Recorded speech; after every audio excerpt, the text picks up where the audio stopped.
Morning sir. ఏమండి head గారు, ASI గారు, రైటర్ గారు, లేవండి ఎస్పీ గారు వచ్చేసారు.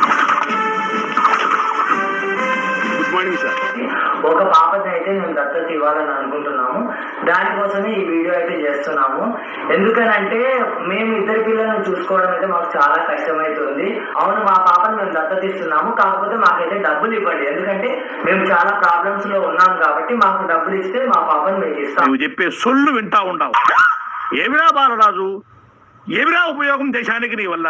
ఏదన్నా పని చేసుకోరా బేవకు. పని పాట లేకుండా మా అన్న ఇవ్వాలి కాకపోతే రేపు వస్తాడు కోలుకొని.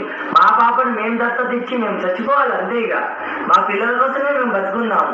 అయినా ఫస్ట్ నుంచి ఇంకా ఇద్దరిని చూసుకున్నప్పుడు ఎందుకు తీసుకుంటాం మేము దత్తత?